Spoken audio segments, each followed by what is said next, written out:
Are you ready? Can crush us. It don't really get no better than this. The podcast that you're looking for if you're really heavy into wrestling. Hosted by the Mark. Energy that's so amazing. Gotta keep it entertaining. Rep the Can Crusher Nation. Yeah, you know what's going down in the ring. Lights out when you hit a ding ding. Knock 'em out like boom bada bing. Hold it down, you can crown me the king. Got a shout out to the Miz and Duke the Dumpster. We choke slamming everybody. Power driving, hit 'em with a face buster. Yeah, this the show you need and it ain't no need for waiting.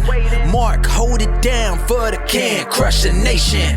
All about wrestling and keep it entertaining. Can Crushers Wrestling Podcast. Time to break 'em, let's go. Yeah, Can Crushers. Yeah, Can Crushers. Let's go.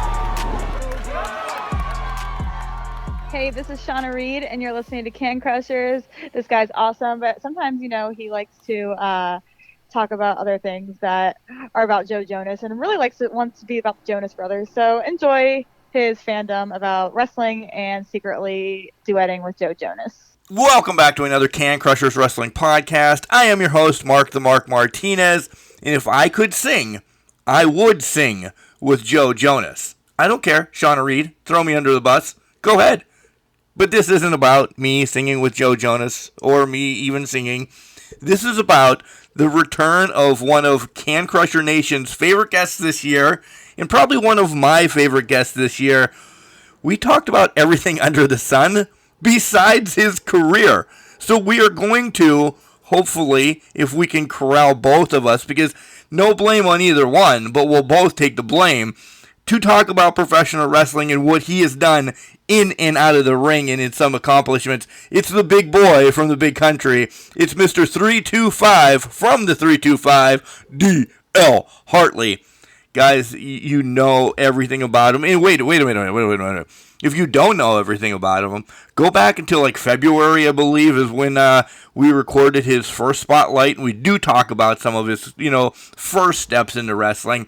Stop this one right now, go back to February, listen to the first one, and then come back and because I'm sure we're going to go down a path. Let's just call a spade a spade. We're going to go down a path that we ramble. But we ramble with some good intent. Yeah, that's the way I'll say it. So D.L. Hartley's on the line, but of course we have to pay the bills. And we'll pay them quick this week. Collar and Elbow. Guys, go over at Collar and Elbow and buy all their merchandise. Hats, hoodies, tees, all the cool things that Al Snow and the Hooligans have. Buy it all up. We have a promo code for you to save 10% off your entire order. It's Can Crushers. Capital C in Can, capital C in Crushers. You will save 10%. Don't forget, down in our show notes, we have a WWE affiliate code. So if you know you're going to buy a belt, a this, or that, whatever you want to buy from the WWEshop.com, click on our affiliate code. And we were very transparent. Sometimes you'll get a discount on some stuff, sometimes you won't. But you will help support our podcast, and that's really cool. We want to thank you for that, everybody that has been using that affiliate code.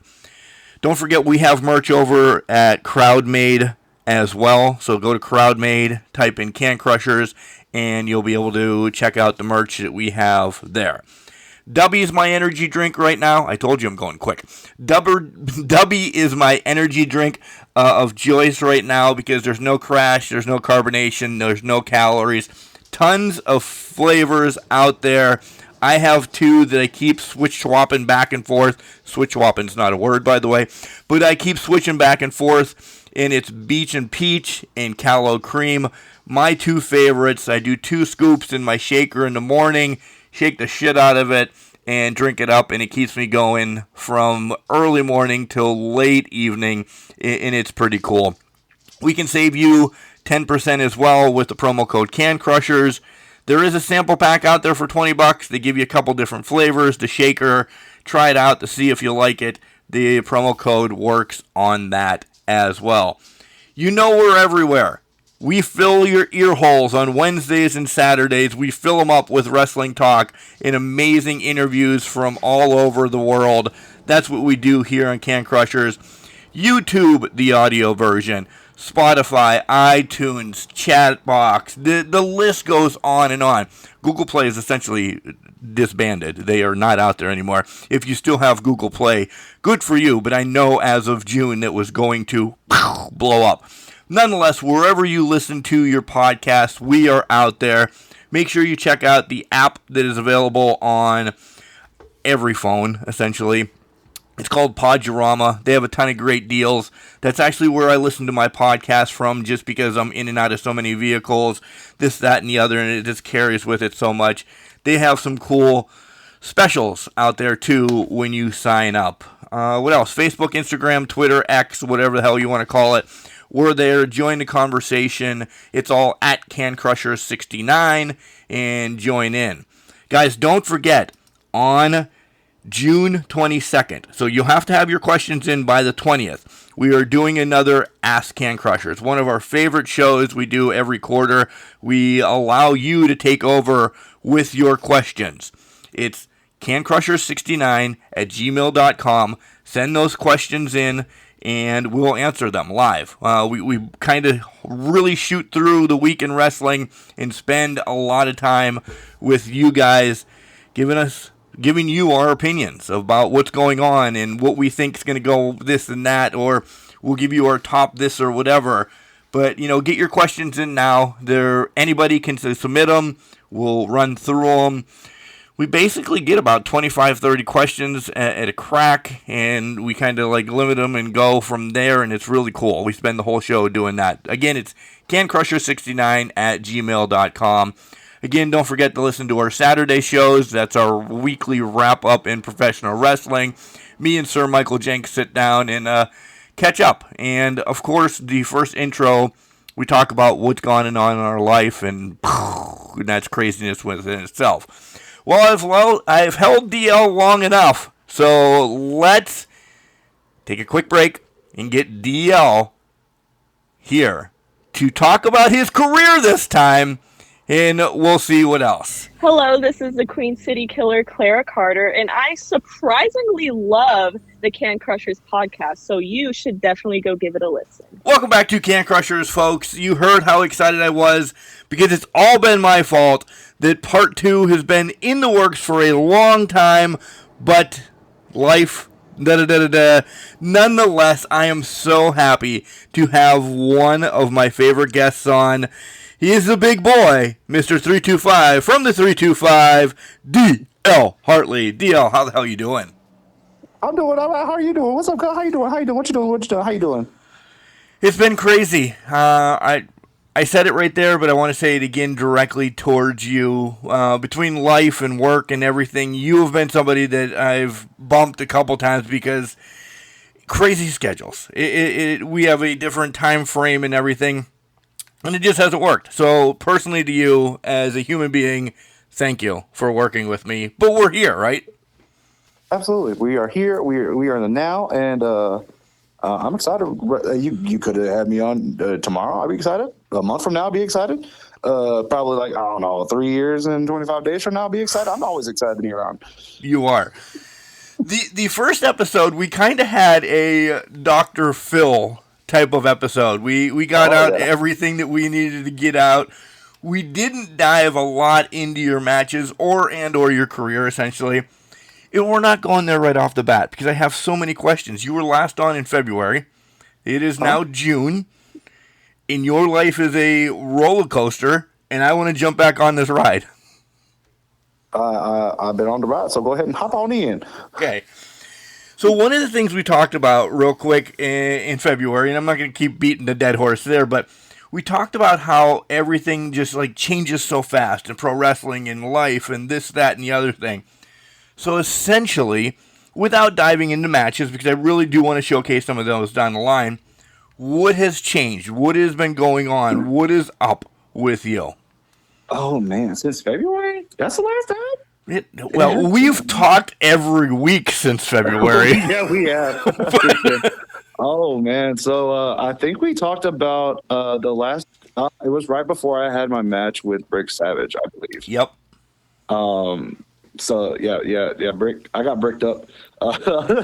They definitely tested my abilities. I've never been been like tossed around like that. So kudos to Brick Savage. Don't make me feel like a small boy anymore. After that, I've worked more in Arkansas for Hype and Glory and Gladiator Championship Wrestling. I actually am the Gladiator Championship Wrestling heavyweight champion. I won that back in March, the end of March. So I guess I'm the top boy over there just for now. A few title defenses in, correct? 1, 2, 3. Yeah, that's a few. I want to say 3.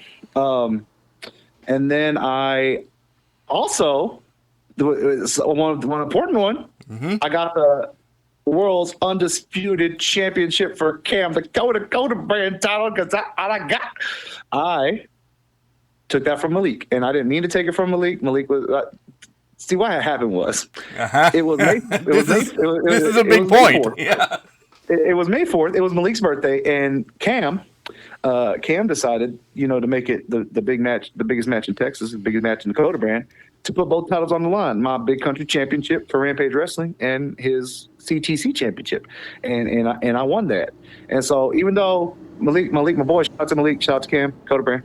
Shout out to Cap and Neil as well. I got that title now. So it's still in Coda brand, but it's going to stay in the 325. And I've had a couple of defenses for those too. And I'm just kind of going everywhere and putting my belts on the line, put my championships on the line, mostly in open challenges. And it's really tested my ability to think on the fly, not really preparing for who's coming out, and kind of just working from there. Does this is a loaded question. Does one mean more than the other? Like beating a fellow or, the other? So I hate when people are like, oh, I love my titles equally. No. So I am very blessed to have a title that represents my area and my home, which is the Big Country Championship. That is representative of all of the 325, all of West Texas, all of the Big Country. That one just holds near and dear to my heart because it's like a home title. It's so different in an aspect of kind of like what it looks like, how it's presented, and how it's defended. And it's just bringing back that competitiveness from the 90s and the 80s of that Texas wrestling, where in the territories you had all these territories coming together to find out which one's the best and bringing that competition to it. And it's more of an open challenge type. Like, I don't even know who my opponent is until the poster is released. And sometimes it just happens on the fly. And it's those we're not really prepared as much as I would be to study. But knowing that I have a competition immediately going into the night for the Big Country Championship of Rampage Wrestling is really great. The Gladiator title, Gladiator started not too long ago. I think we're in our second year up in Arkansas, Alma and Ozark, Arkansas. And we've had a few shows that have been kind of like a who are we type of situation. Yep. And I say we because I'm putting as much of my efforts in much as a 325. I'm making the Arkansas area 325 version 2. I don't know. We're going to figure that out. An extension. An extension of the 325. But the talent that comes through, it's from Oklahoma, Missouri, Louisiana, Arkansas, Kansas. Like, it's not just Texas. Like, Texas is a very small part of the wrestling in Arkansas. So now I can bring kind of that West Texas flavor to Arkansas and kind of have more competition regarding the talent that walks in. And it's just different styles, different mentalities, different intensities. And I can hold that title and hopefully keep defending it throughout these different characters. Like, I just had a match with Billy the Kid, who kind of is it's Neo Genesis' cousin is Billy the Kid, and he's had up and down with the Coda brand. So that was kind of Billy had an open challenge. I had an open challenge. Billy answered it. So that was kind of more of of a heartfelt title defense, because I was like, hey, you are also tied to the Coda brand because Neo's your cousin. But like, do you like the Coda brand? Do you like me? I guess we're gonna find out. I'm still beat you. And I did. I still had the title and still all my titles. But I definitely have love for each of them. I put it's not a prop to me. It's something that I can take into these companies for Rampage Gladiator and solidify like my competition, my competitive drive, my respect for the business, and my views on like, hey, I earned this. I didn't give this to me. I'm a hard worker. I've dedicated miles and miles and hours of training to get to where I am, and I don't take that for granted. I like the word that you used, respect, there, because that means, you know, owners, promoters, whatever we want to call them, putting a title on, you know, anyone means that there's a trust and a love that you have for the brand, and they are giving it back to you. As we pull the fourth wall down real quick, but yes. And also the Cam the Coda title, that one I take that everywhere.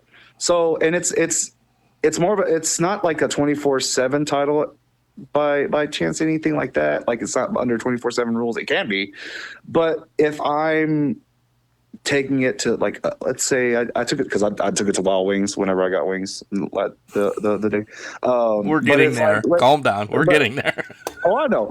But like, let's say Alton Black is also a fellow Abilenian, a 325, and if he saw me there, he'd be like, "Hey man, we need a challenge for your title."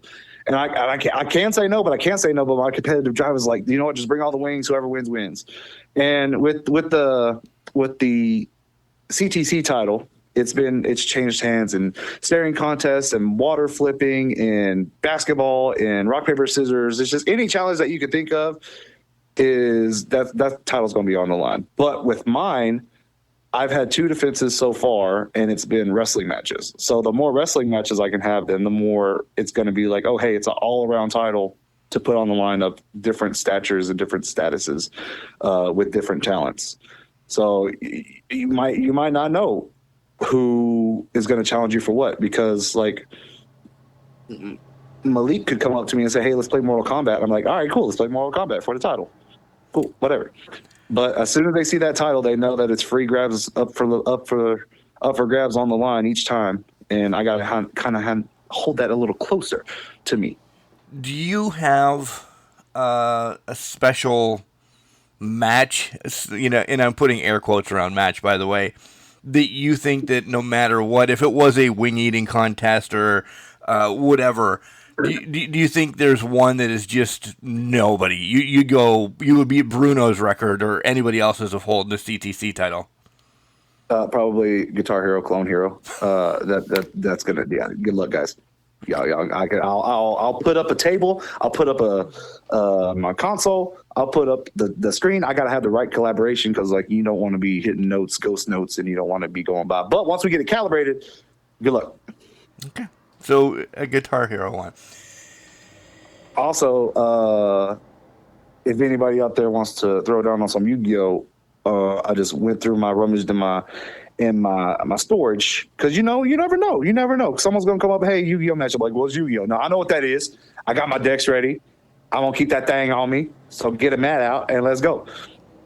There you go. Well, these were all brought up earlier. If you haven't listened to part 1 yet, pause right now, go back to February, find it in the whole list of Can Crushers things, listen to all the games that we talked about, then come back. You'll understand all the references. One of the other things that you said on part 1, and I love this. What have you done, because this was our Dr. Phil moments, essentially. Oh. What have you done to make it worth it? You know how we spent a lot of good time talking about it, and again, this should have been one that we had back in May for like mental health and and all of that. Mm. But what have you done now, because you said you were working on it, to make it worth it for opponents, for companies, for yourself? What have you done since February? I think it's going into each company knowing that I can make a difference, more so with the crowd and the locker room. So a good instance is we just had like a tournament at a ranch. Ooh. and it was very humid. It was very hot. Wow, But- that's not the ooh part. This is the atmosphere. Yeah, so that was like okay, but we went out there because these kids, these parents, these families just wanted to go out and have a good time, and it was a really nice venue. It was outside. The grass was really healthy. It was really nice. There was some Christmas lights that were going from pole to pole. So whenever the sun went down a little bit, it was all pretty. It was really nice. There were some spotlights. It was just different. It was a different feel, and it was really nice. But knowing that they were also bearing the heat with us, I was trying to let's be more personal. And so I had some people come up to me saying they had a really nice time, that they really enjoyed it, that I made a fan out of them. Some of them never been to a wrestling show before, but they've been to the ranch before. And so now they're fans of wrestling. I'm like, okay, cool. And even in the back, it's just I had a couple, I won't name names, but I had a couple people ask me some questions and give some critiques and like kind of actually pushed me to the side because some of them were a little personal.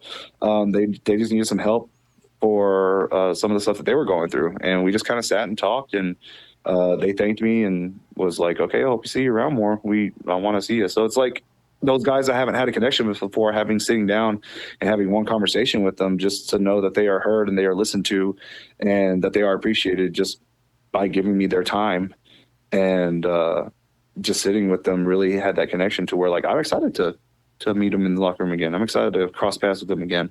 And who knows, if we get in the ring, then it could even dress more. Like I'm going to give you the opportunity to show out, but I'm not gonna lay off on you just because we had that talk. I'm gonna bring it, so you got to bring it. So then that's also increasing my competitive edge, what I can learn, how I can be better, pulling things out of the toolbox that I've never used before, but I know I've had.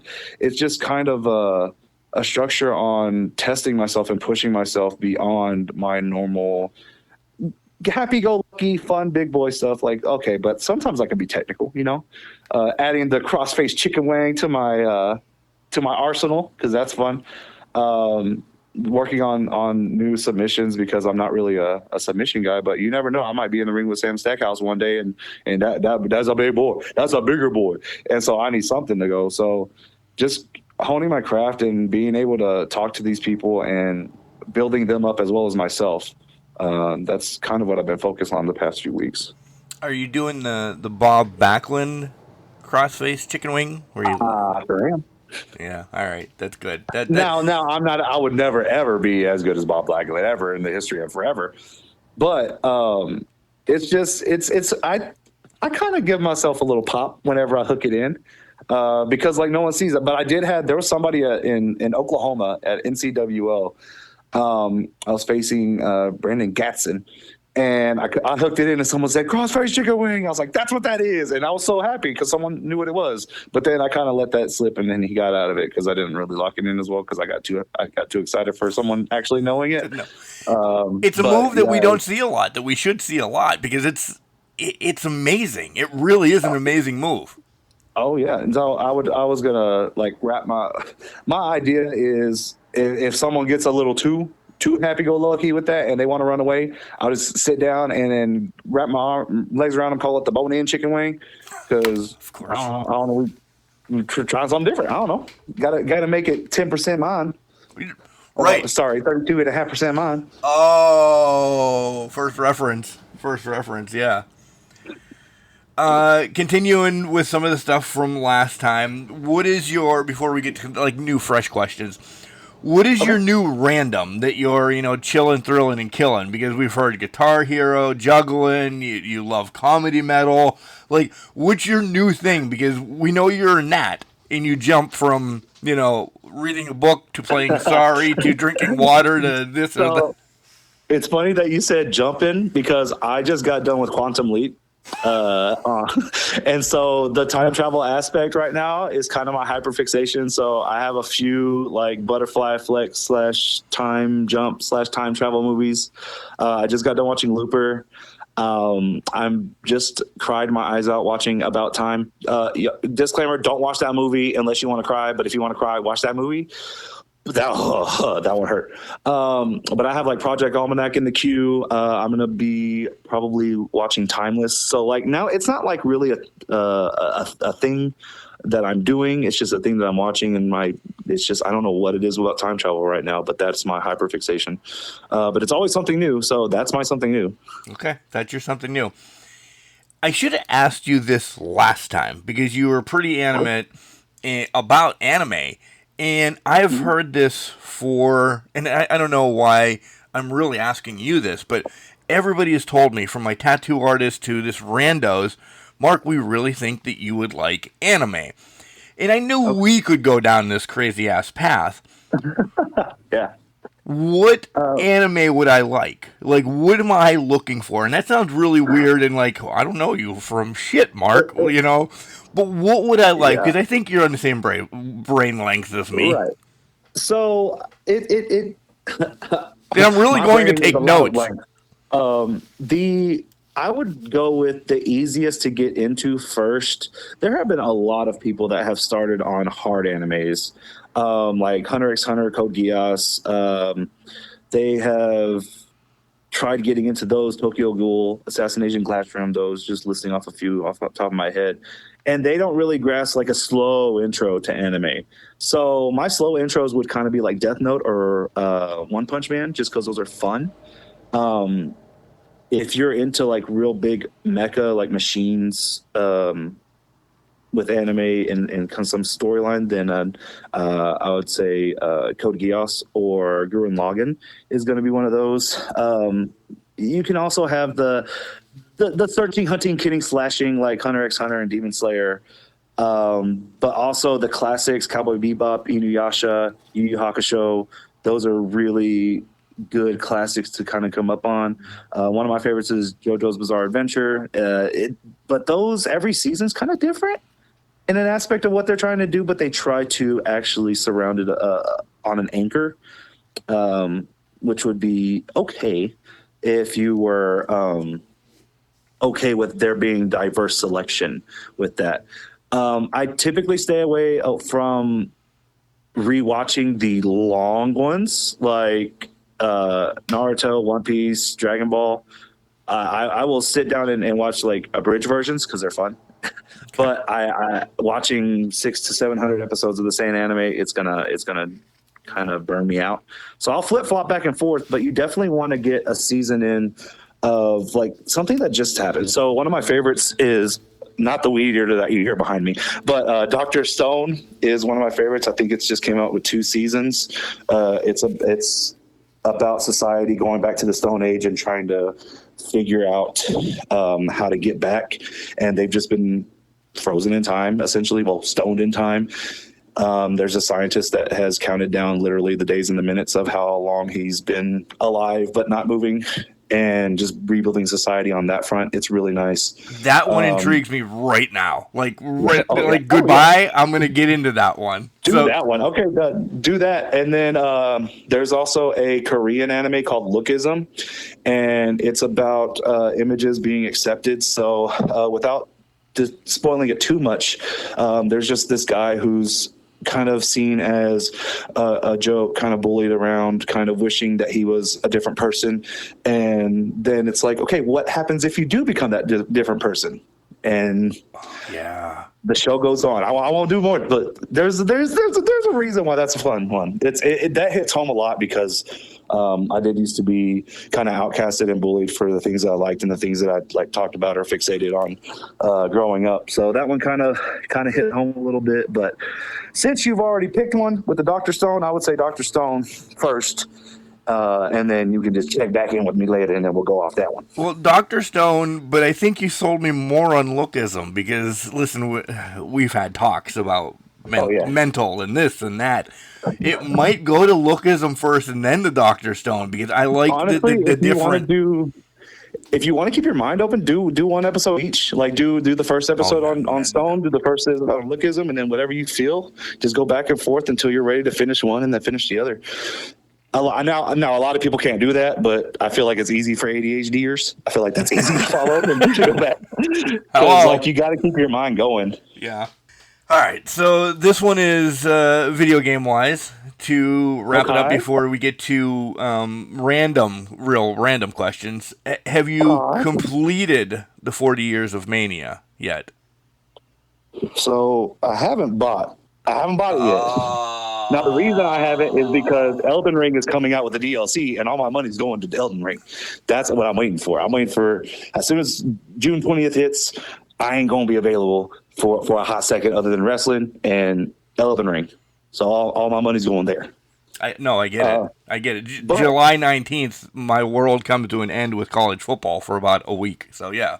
I feel like that's gonna happen. Now, if we're talking about video games, it's gonna take a while, but I will go ahead and state it now.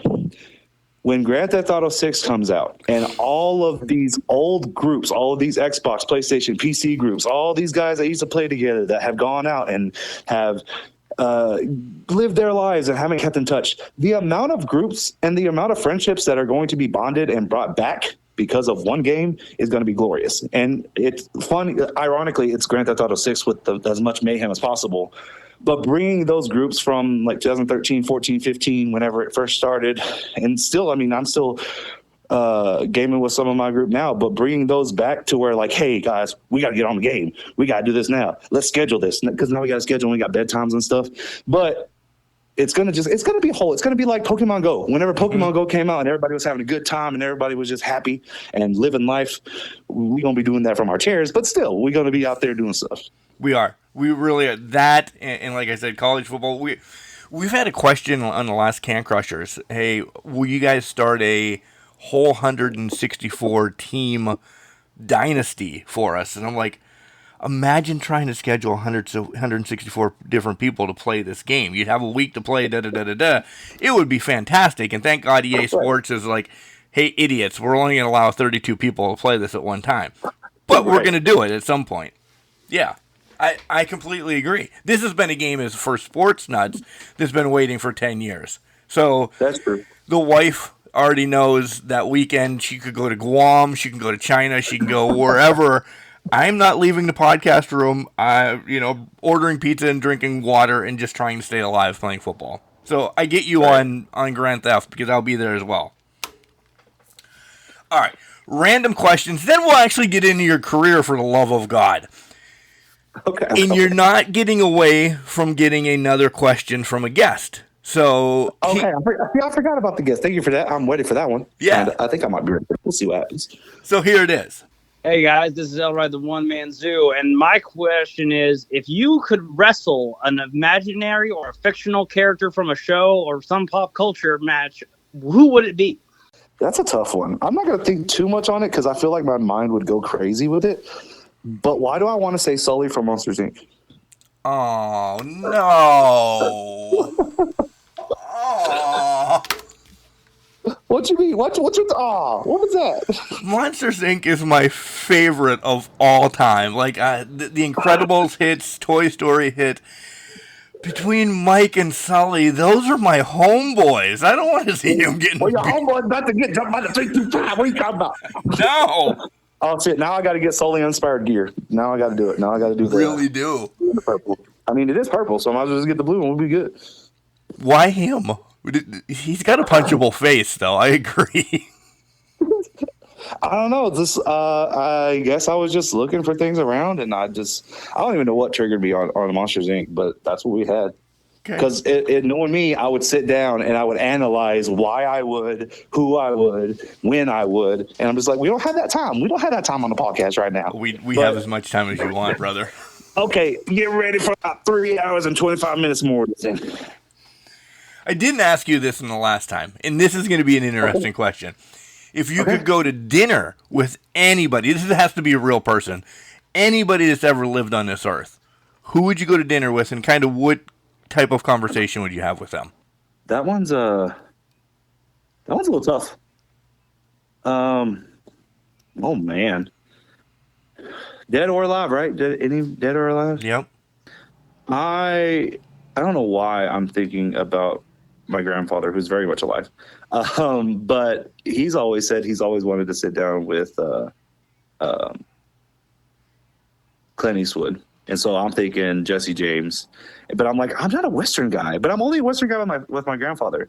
So, and also I just got done sitting at dinner with my grandfather. So that's kind of what got it to me. Oh man. I guess I don't really have a good answer on that one.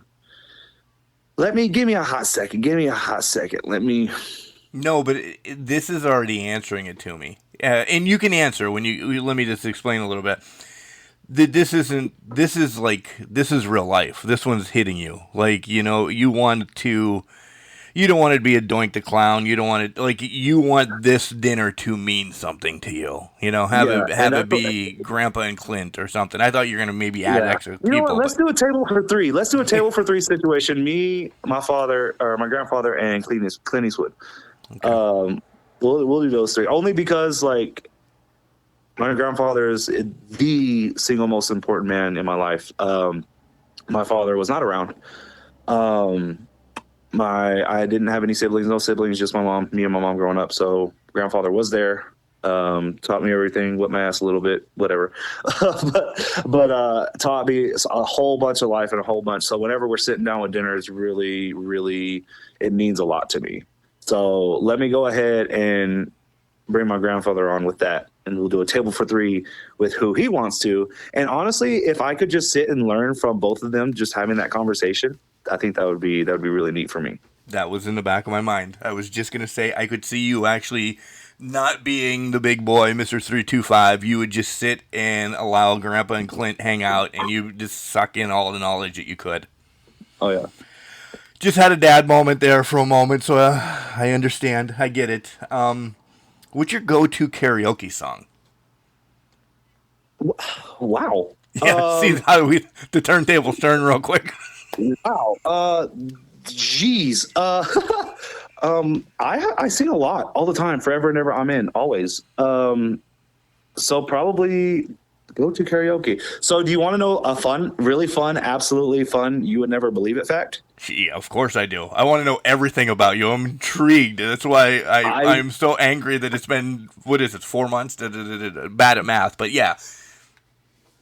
I've never sang karaoke. That's such a lie. There's the bullshit flag coming out of my pocket right now. I've sung like snippets of songs, like in the car. I've sung snippets of the car in the locker room, but I've never gone to like a actual karaoke place, a bar, club, or anything like that that's hosting karaoke to get up and read from a prompt. Never done that. All right. And the reason why I haven't done that is because I have stage fright, which makes no sense as being in pro wrestling. We've discussed that in episode 1 as well. We talked about that last time too. So, but yeah, no, I've never done it. But there's always songs that will get me on there. So right now, the 2 songs that I have been kind of singing in the back of my mind are "Tell It to My Heart," I think by Taylor Dane. Yep. I think so. Tell it to my heart. Yeah. And then Heart's Back. So whenever I'm getting ready doing my morning routine, as seen in the Coda brand, y'all should go follow the Coda brand. Goofy. But as seen in the Coda brand, I do have a morning routine, and there was I do like kind of lo-fi chill mornings, and there was a song called Heart's Back by Seven with 2 N's. And I don't know why this song is just a bop, but I've been bopping to Heart Back for a hot second. So check it out when you have a chance. Heart's Back by Seven. Yeah, I have no idea who they are, so I'll have to look that up. 2 more silly questions. Okay. One is, where would you spend a year? Would it be the North Pole or the Sahara Desert? I'm going to say the North Pole. I like being cold. I don't like being hot. If I need water, then there's snow around. I'd rather freeze than be hot. I guess that would just, but now I'm getting a little warm just thinking about the Sahara. Now I got to get some ice or something, water or something. I can't do it. No Sahara for me. That's easy. No North Pole for me. Santa might be there, you know? Right. Big boys don't like hot weather. I'm the same way. Don't like hot. No. I'm Santa Claus. Hold on, give me Santa Claus. Can Santa Claus be 325? Oh yeah, for Santa sure. Claus can be 325. Nah, he gonna be like I'll probably be the big boy. He gonna be the big man. He gonna be the big man around there. So he's 340. Yeah. It's okay. Last one. What fictional world would you like to live in? Oh, so Yeah, see, I knew this one was gonna get you. a couple. First, fictional world. I would have to. First, we're gonna go with. There's a anime called Rise of the Shield Hero. I don't know why I didn't tell you that one. That was fantastic. Rise of the Shield Hero. So that's a fun one. And he just got sucked into a book, and it's the world in the book that he's sucked into. Okay, That's really nice. Wrote it down. Let's go. Let's do anime. Let's do a video game. So I love Minecraft. But going to we'll bring back the nerd stage. We can go to Battle City with Yu-Gi-Oh! Battle City. I was obsessed with Battle City whenever I was watching it growing up, and I always wanted to be there because I got the cards, I got the discs, everything's gonna be all right. Let me see all these monsters. Let me just go up there and then put my own and see them in the hologram, and then maybe get burned up on one, but virtually. And I think that's kind of the kid in me wanting to come back to live in that world, just because I've wanted to be the best, but not like Ash the best, but like Yugi the best. Okay. You brought up wings already. Have you found any new ones? Have you discovered any place? Did I talk about this? I guess not hole in the wall, but I don't know if I've talked about it. But there's a place in South Dallas, I believe. No, you didn't. I don't think you brought up South Dallas last time. So there's a South Dallas place, and I do not know what it's called at all. I know Wang's. No sponsorship there. It's Wang's in the title, and it's WANGS. That's the place. I don't know where it is, but I did have the menu, and of the flavors, there's some flavors in there. The one that I got is Henny Wings, so it's I guess it's a play off of Hennessy wings. Ooh. I got those, and they were so great. And then they had Old Bay sauce and Old Bay seasoning, and I got the Old Bay sauce with the seasoning, which was great. And then they also had a Cajun. I want to say it was New Orleans Cajun, maybe Louisiana Cajun. It wasn't spicy, though. It was sweet Cajun, which threw me for a loop. And then Texas Wangs, good old Texas Wangs with a WANGS. And that one's just Texas barbecue. It had some brown sugar in there. It had some paprika in there. It had sweet and spice all in one. But it was really good. I walked in there and they had Tubi on. They had those Tubi movies. Yes. And I didn't know what was playing. It was very bad. It was a very bad, very bad AI, and I loved it. So it was kind of walking in, and I won't dog it too much, but walking into this place, there was only one worker at the counter, one worker in the back. The drinks really weren't drinkable. They were drinkable, but they weren't vast. I would say there was only Dr. Pepper and lemonade. I had the best fountain Dr. Pepper I've ever had in my life there. The man at the counter was so sweet and knew what kind of flavors I wanted. I said, "Hey, what kind of flavor do I think you like?" "I think you want to try the Henny Wings." I was like, "Yes, sir. I'll try the Henny Wings." The service was amazing. The wings were so fresh, fall off the bone. Now, if again, those listening, if you haven't seen me, go to YouTube and watch me eat some wings. There's some Wings videos out there. So I didn't have to do much. That was so easy. Shout out to Richie Wong for the one stroke challenge or whatever he wants to call it with the one stroke. But I didn't have to. It was just fall out the bone, and it was so savory and juicy. And I will go there again all the time. But I don't remember the place. I forgive me, those owners, if you are listening to this. I apologize. I don't know where the place is. I will search for it, maybe in past locations in my Google search if it's there. But I will continue to go to that place, and I'll take everybody there. And I'm like, I don't want to. What is this place? I was like, don't worry, you're gonna have the best drink and wings that you can have. Also, I have been craving. I don't know if we talked about this. I've been craving Taco Bell wings for some reason. Remember that time when Taco Bell had some wings? I don't know if you remember that. Yeah, I'm 47 now, so yes. I had to think about my age there for a minute. Jeez Louise. Oh, look at that. No, you're 32 and a half right now. It's okay, fine. yeah, I'm 32 and a half, yeah. Oh, wait. That's my age. Yeah. Because technically, we already passed that point. Yeah. Shout out. That was last month. I was 32 and a half last month. That's a shoot. those Taco Bell wings were weird. It was different. Glad I had those. And then Yeah, but you've been craving them? Like, you really want them now? I don't know what it is. All right, so Abilene 325. We don't have a lot of things that stay open unless it's a bar. Then it's not going to be open. The things close at like 10 or 11. The only thing that's really open is Taco Bell, Taco Bueno, which is really nice. It actually originated here. Go look at the history, Taco Bueno, and Whataburger. And sometimes I don't want a burger. Sometimes I want something more. So whenever I go to around the Taco Bell and I get like a quesadilla or a roll up or something, every time I look at that, I'm just searching for wings, just see if they came back. But it's only happening in the moment, late at night. And whenever I think about wings, it's just like whatever comes closest, like Wingstop, Buffalo Wild Wings, even Fazoli's, which is our Italian place. I don't know if I talked about Fazoli's, but getting wings at an Italian place, it's phenomenal. Yeah.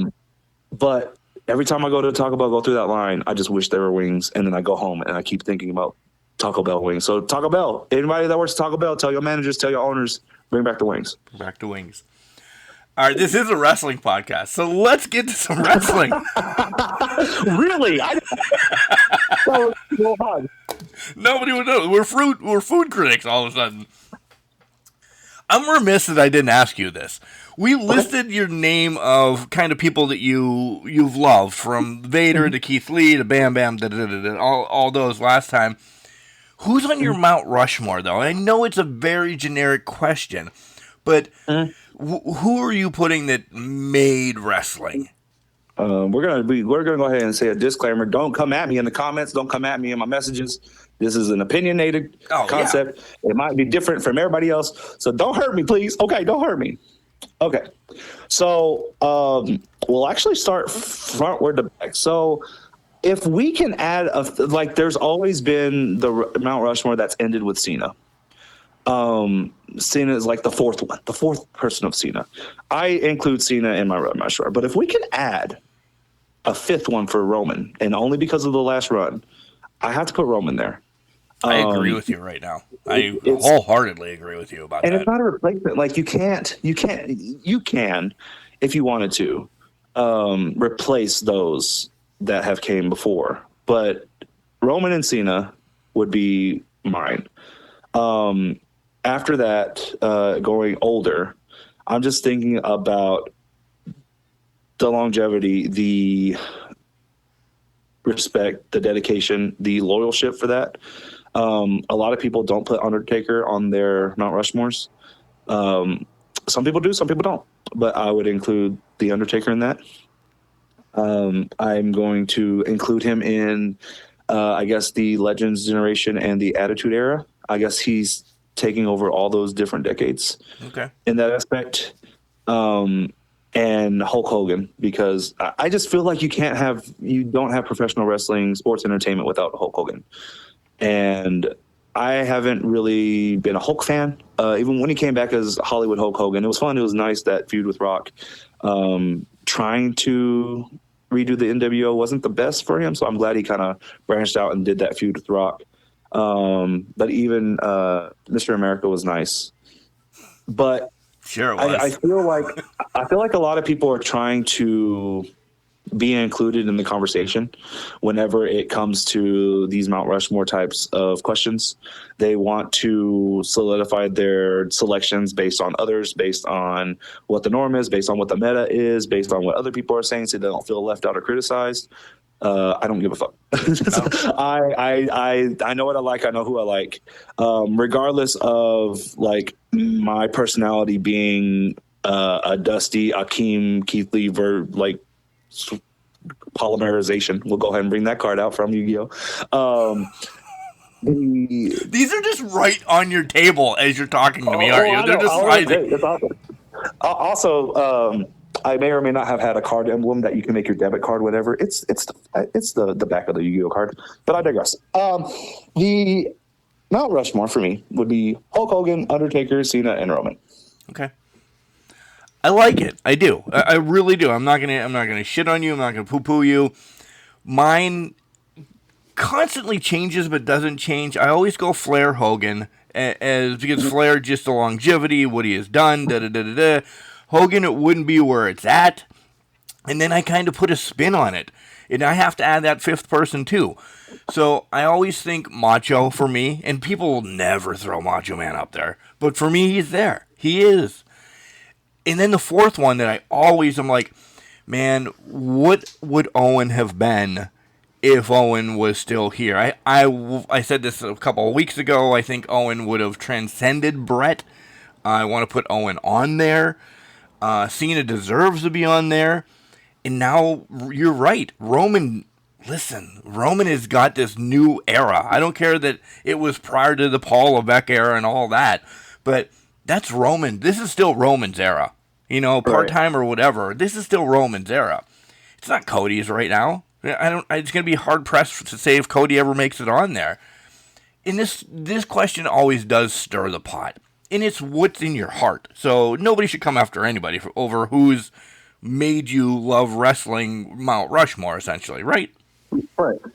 But I guess I'm not considering like I guess it's all the super fans, the smarks. We'll put an S before that. The smarks that are always about that. I know that I can have a conversation with any of the boys in the locker room about Mount Rushmore, and more than likely, at least 39.25% of them will be okay with it. They will talk, we'll go back and forth, and they'll be like that. Cool, awesome. But there are just some people in the locker rooms that if it's not their opinion, or if their opinion is not influencing your opinion to change your opinion, then your opinion does not matter to them, even though it's an opinion. And there are very few. I honestly haven't met those people, but I know that they're out there. They're out there. So, if your opinion is not their fact, then if your fact is not their opinion, then it's not them. So, I've had a few people in life that have done that to me, but thankfully nobody I've been in the locker room yet. Moving forward, because of Mount Rushmore, and then we are getting to you, I swear to God, I really do. What's your all-time favorite storyline? A lot of people, I don't know why. This brings up more. So we're going to go TNA, and we're going to go Aces and Eights. And I don't know why that is at the forefront of my mind. So I have a few. So we'll kind of list some. Aces and Eights, I think it was ahead of its time. I think Aces and Eights was what Bullet Club, or Aces and Eights was trying to be what Bullet Club was, maybe that second or third iteration. It just didn't work. The ideas, the talent, it was there, but it wasn't executed properly. I still liked it. I still enjoyed it. My favorite in TNA, though, definitely was Broken Matt Hardy. Broken Matt Hardy is one of my top 5 influential, top 5 wrestlers. Not Rushmore, but top 5. That storyline in TNA was great. I'll go back and watch it. There's full shows on YouTube regarding those two. In WWE, I'm only bringing this up now because it's relevant. It's so relevant. And if it doesn't happen, then I try to be okay with it. But can we please have a custody of Dominic again? Can we have that? Can we have, or they've done shark cages before, put Dominic in a shark cage and then watch Mommy versus Liv Morgan. Let's do that. And just make it more interesting. Kind of, and I know that was kind of cringy, kind of far-fetched from the norm whenever it actually happened to WWE with Eddie and Ray. But now you can kind of capitalize that. Just like history is repeating itself right now with Cody and Baby Blue AJ. Instead of so we can bring that back and do it properly, which they have done a great job with the Judgment Day. The storyline has been phenomenal there. No pun intended with the AJ. There's not really, if we're going to go New Japan, Naito's storyline going from not giving a damn about the Intercontinental Championship and then having those battles to actually caring a little bit to now that is all he's about is New Japan. As soon as he got on top, he stayed on top. And the match that he had at Wrestle Kingdom earlier this year and those call-outs was, I think it meant more because he was bringing back everything from the storyline that was happening. it's a big journey that a lot of people don't really follow New Japan just because it's easy not to. Right. It's a whole different world. Yeah, but I think it started with like in 2010 with Tanahashi, and then he started getting more available. I think it was Nakamura. He did a whole thing with Nakamura, and then Okada before really Bullet Club kind of took off.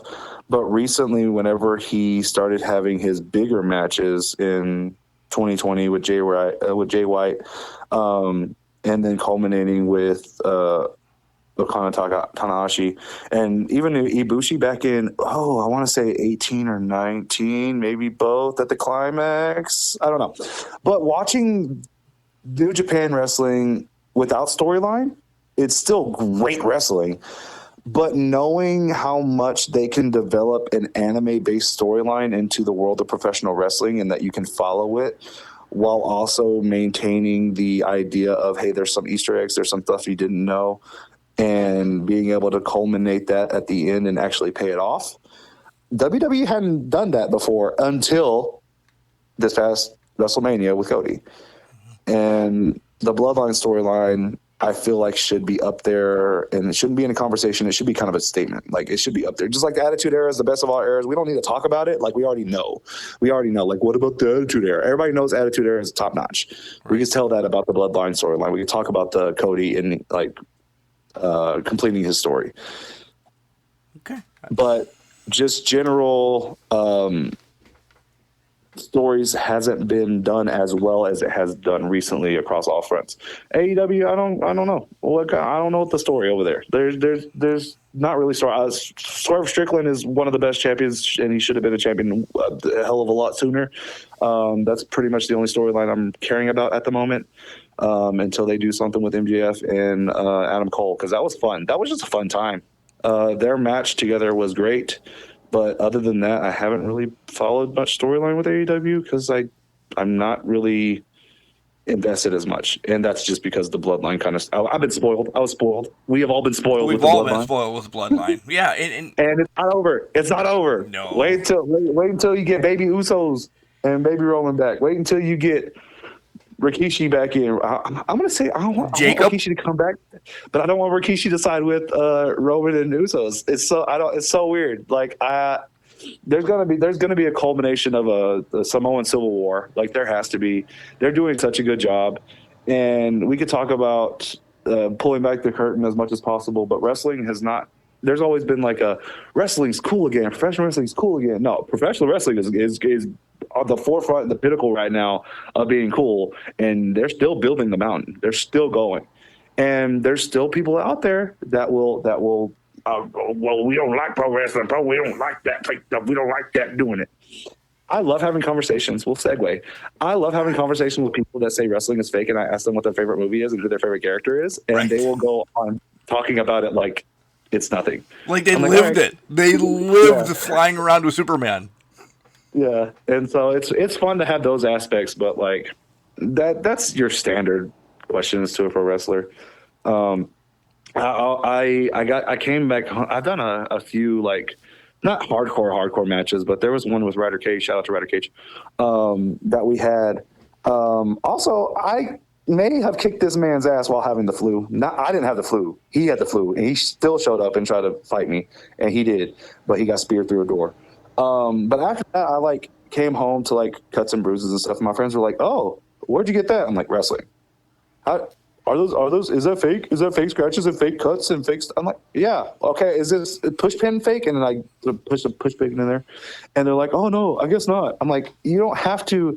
And it's they always go to like chairs and tables and weapons and stuff. Although those are fake, those are plastic, those are foam. And I'm like, that's not even the gist of what's happening. I can get hit one time by a man who knows how to swing and knows how to kick, and it hurt way worse than any weapon that I can get. Like Legos hurt worse than thumbtacks, and I've been through both. So, and I've been punched in the face with brass knuckles. Not a shout out to Logan Paul. But yeah, I don't see I don't know. There's a guy out there, Axel Savage. I guess shout out to Axel Savage, whatever, blah. He also for fun, Coda Brand, me and Malik have challenged for Axel Savage and Rook Tyler to Stage Down Mafia because Axel actually hit me with brass knuckles. Never been hit with brass knuckles before. That hurt like hell.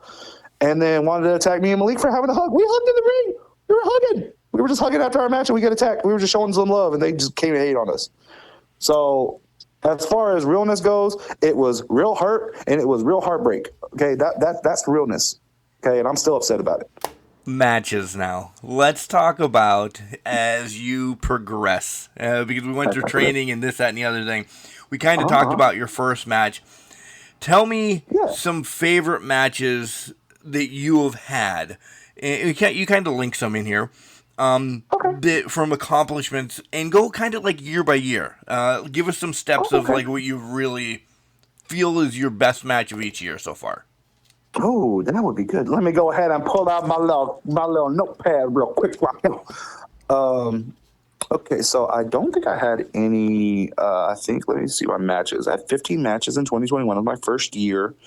There were some really fun matches with like the Samacta franchise. I think he's the one at Rampage Wrestling besides Ryder Case that I've done the most.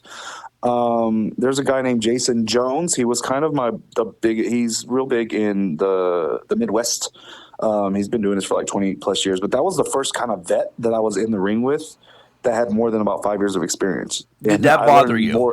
I'm going to be a gnat jumping in, by the way. Did that bother you having that 20-year, experience when you're just a baby? I was so scared. Because like that was, let me see, match number, I want to say nine or 10. And him guiding me, but still kicking my ass. I learned real quick. I learned what a receipt was real quick. Man, it wasn't even that. And like, it was fun, but like, God, being in there is so intimidating. And we'll get back to 2023 because I had a moment there too. But it was different. I had only wrestled at Rampage during that time because I was like I said, fresh out of the Rampage dojo. So I'd only wrestled the guys that were there. But whenever I went out and even went just across state to Wichita Falls. Wichita Falls Wrestling Association always does a week-long show for the Texas-Oklahoma State Fair. And I've been invited back every year. And how many matches are on that? You're 4 to 5. 4 to 5 per week. Okay.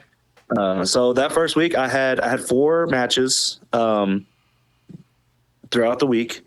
And WFWA does old school rules. So if you get thrown out over the top rope, you're disqualified. Disqualified, yeah. Yes, I wish everybody would bring that back. Honestly, I lost the match that way. I'm sorry. I lost the match that way, and I didn't know about it.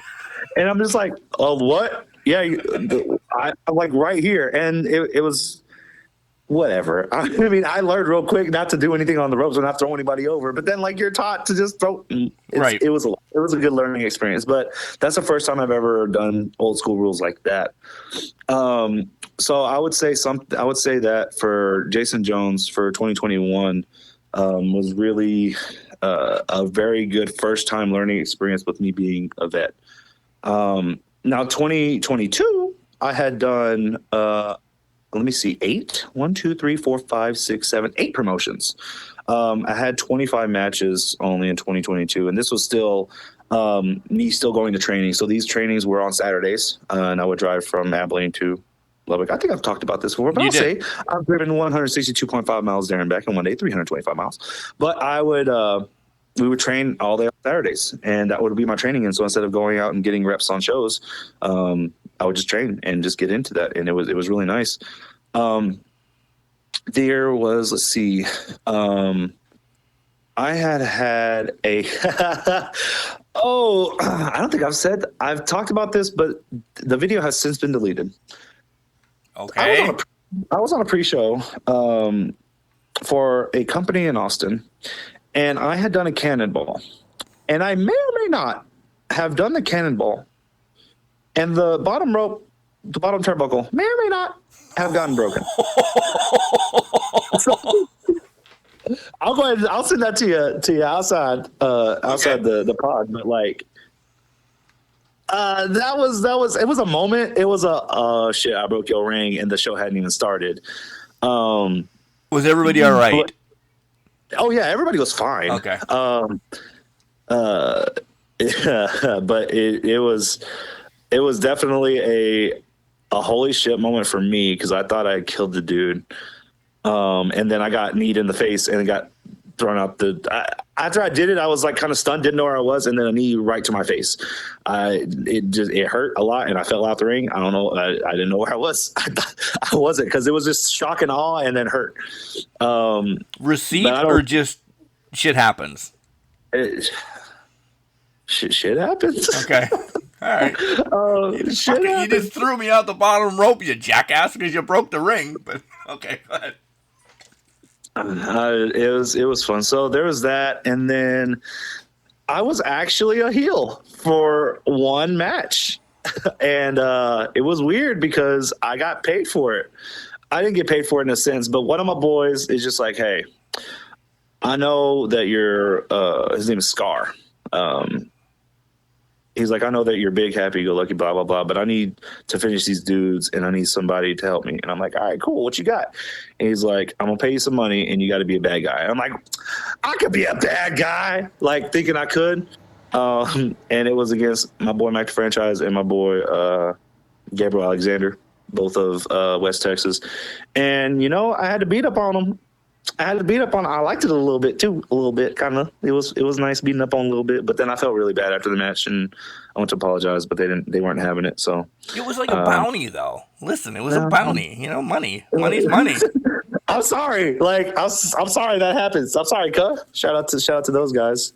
But I think that was my first time, kind of having that heel aspect, that heel mentality of, all right, this is what's going on. And I didn't like it too much, but I also kind of liked it a little bit. I'm not turning. I ain't gonna be no bad boy. I mean, I might do bad things. Like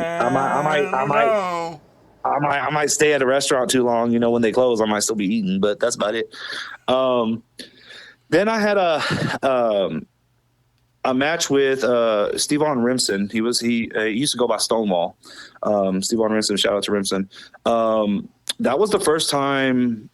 Maybe match 20, maybe match 22, that I had been thrown around and tossed around and picked up and slammed by this man that I've never met before. It was kind of like, all right, kid, see you out there. Like, what? Okay. And then he saw me out there, and oh, man. I wouldn't say it was a shoot, but like it felt like a shoot. But I learned so much in that. It's just like, I'm not as big as I think I am. Because there's always going to be some people out there that are going to be stronger, regardless of if they're bigger than you or not. And I got thrown around and I got tossed around, and the match was over quicker than I know. I got a little licks in, but it was a lot. So those two specifically were a little hurting.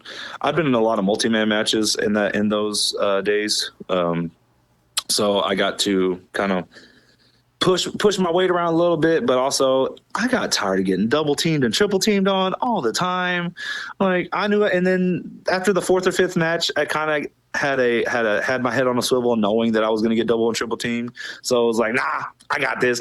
So I had to develop more of a keen sense of awareness, ring awareness, to where I'm at, who's around me. So I would say the 2022 was the match of learning, the year of learning experiences when it comes to the forefront of how to be positioned in my ring awareness in that aspect. And 2023 is when I blew up. Boom. I won't say blow up. I almost had 50 matches in 2023.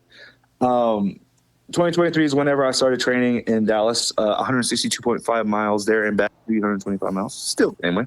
But I had 13 promotions in 3 states in that one. That was just last year.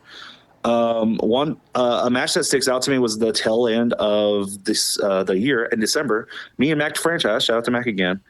We were traveling, and we were going from Arkansas. We went to Hype and Glory in Arkansas, and then we went all the way to Bluff City, almost where Memphis is, West Memphis actually. And we had our match reffed by Downtown Bruno. No way. Yes, we did, and it's on YouTube. Go ahead and go to YouTube, D.O. Hartley. You were supposed to be working on Downtown code. Bruno. Don't forget, you're supposed to be Downtown working on Bruno. code. Refed our match, and it was glorious. It was great. And I'm never like, hey, let's take a picture. But like I was like, hey Bruno, can we take a picture because this is cool. So yeah, he refed our match. It was really cool. He came out with Max, so I was a little jealous. But having Downtown Bruno like ref our match was good. I will say I did win my first 2 titles in 2023, the Gladiator Championship Wrestling's Pride Fighting Championship and the Big Country Championship, both in 2023. So those were good, and I made my MPX debut against Kari Wright. Shout out to Kari. At MPX, Kari's been on AEW a few times, or ROH once. I don't know if he's been in WWE though, but he's had a couple matches there. Doing again, the WFWA shows were really good. Those were in 6-sided rings. I don't really work in 6-sided rings, so that was fun. 6-sided rings were there. And then I think it's just the. Is it harder? The 6-sided ring? It's different. I know that. It's different. It seems like it's smaller. Like when you're in the 6-sided rings, it seems like it's way smaller. But if you think of it as an X instead of a hexagon, then it's easier to cross ways. Because I still think of a 4x4 as a 4x4. Wow, a 4-sided ring as an X.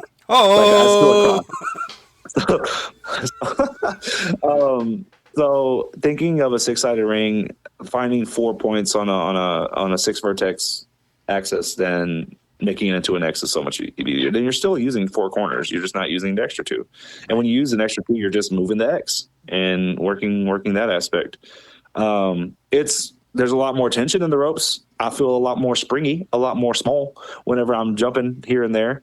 But it was really nice. The bumps are harder because it has to be a little bit more compact. So those rings are not forgiving and they hurt a lot. So whenever I get slammed, it hurts a lot. So I'll take my chances in the 4 still. We'll do the 4. Right. But I did a lot of stuff in 2023. My nemesis was Ryder Cage. Ryder Cage had debuted in late 2022 in a match, and like he used a chair and right upside the head, and right on top of the head with the chair. That was his debut match. Boom. And he used a chair on me, trying to take one of the big dogs. So we had this feud. We're cool now. Everything's cool. I had to beat him up a little bit to be cool. But we did a couple multi-man matches together. We still like attacked each other. Like I didn't like him at all. Like I feel like he kind of ding dong ditched me for a little bit. I suplexed him through Legos. That was fun. I used a scooter on him. You ever been hit in the ankle with a scooter? Because no. If Ryder came in, he had not the ankle or the shin with a scooter. No. The hitch on the back of a truck is worse. You were lucky. You're lucky. And then we had that match. It actually won match of the year for Rampage Wrestling in West Texas. Me versus Ryder for that last man standing match. Shortest last man standing match ever, but it still was nice. But having these different promotions, meeting these different characters, meeting different behind the stage like personnel and promoters and bookers, and just networking. That was the year of me just getting my name out there and trying to be as presentable as possible, trying to make something happen with myself, betting on myself, putting all the drives in.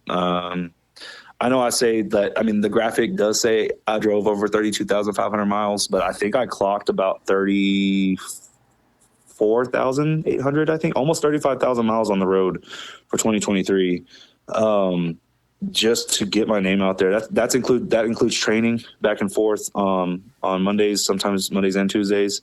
Every Saturday I would go to a promotion and start just networking and throwing my face up. And if they saw me again, then I may have gotten lucky and gotten booked. That's what happened at DFW All Pro. Shout out to Lou and DFW guys. Lou kept seeing me, and I guess he got sick of seeing me. He's like, "Hey, you want a match?" I'm like, "Yes, sir. Thank you, sir." But it was a good time. He's doing great things down there with DFW. All these guys are blowing up. So this is going to be my shout out to everybody at the DFW scene. Keep doing what y'all are doing because it's not going unnoticed. We just had a couple of DFW guys come out to West Texas and show out. Some DFW guys going up to Arkansas, showing out. They're just going all over the place.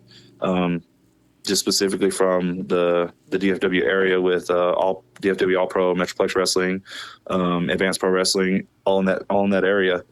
They're doing some good things, and I got to watch, be a part of it. There was a lot of support the boys.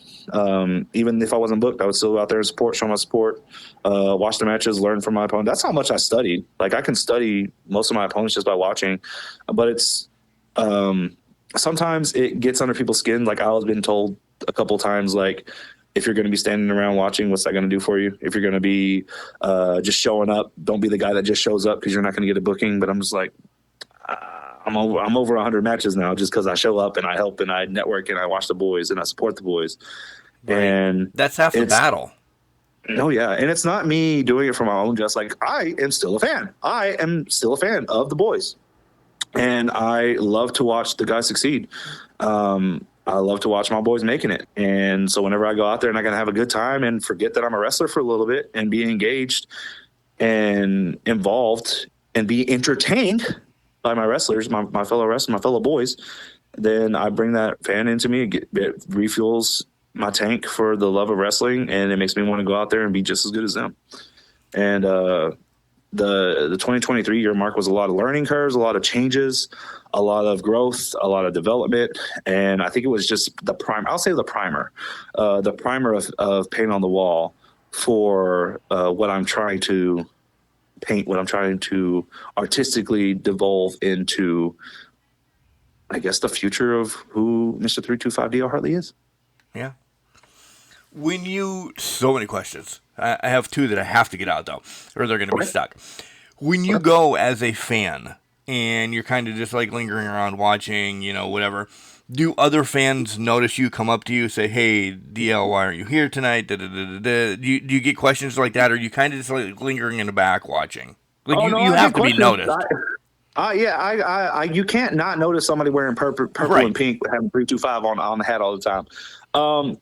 That I call them the fanboys. The crowd at Metroplex Wrestling, they're called the Addicts. They show up every week. Metroplex Wrestling is every week, and it's been every week for years and years and years and years. And they're called the Addicts because they are pretty much addicted to going every week. And I will show up and support the boys there, and they'll ask me, "Oh, hey, Dia, what you doing?" I'm just chilling. You aren't wrestling tonight? No, I'm not wrestling. However, I did trick them once because I was, and I didn't want them to know. But that was good. That was a good surprise. But once they see me, they don't linger around me. They notice I'm there. They say hi. They are glad to see me, and then they go about their business because they know I'm there as a fan. So they respect me in that aspect, and I gain respect for them because they're showing me respect. As even though I'm not booked, I'm still there to support, and I'm not there to like take pictures and sell my merch and try to make any try to take away from the show. Like I'm there to enjoy the entertainment, there to enjoy the performance my boys working. I think a lot more people should do that. I think a lot more people should do that. And I go to, and there's a lot of guys out, and it was just recently, I think, DFW All Pro has Sunday shows at a place called The Hideout. And some guys, I see lots of guys that are over there that are not booked, but still want to go out and support the boys still, and just show up with me. So we kind of just sit back and talk shit and talk about wrestling, watch the boys, be fans together, and that's just a really good group over there. And it's easy to whenever I first started doing it, I kind of started getting a little jealous, envious of me being in those positions, because whenever I first go to a show, I think it was my first show at DFW All Pro, and I was so impressed with the performances and the atmosphere of what it was that I was like jealous that I couldn't get to that mark. So it made me want to work more. And so whenever I got the opportunity with DFW All Pro, first it was at the Hideout, and next it was teaming with Morgan Mercy in that Sadie Hawkins event, which was really cool, really nice. It made me feel like I achieved something, even though it was a small goal. Whenever I first showed up there, it's where I wanted to be. I wanted to get on that stage. I felt like I was good enough, and then I was, and it was great. now I don't see that as a problem. I'm not envious. I'm not jealous. I'm going there to support the guys that have done the same thing. They may have gone to a show before, and no matter where it is, no matter who it was, and said, "Hey, I want to be on that stage. I want to be in that ring. I want to work to that point." And then they get to that point, and then we celebrate them for getting to that point.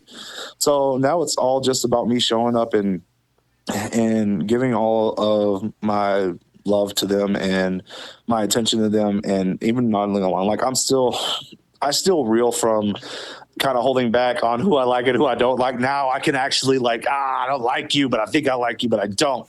But I get away with it because I'm a fan at that point. Like, what are you going to do? You can't attack me. I pay for my ticket.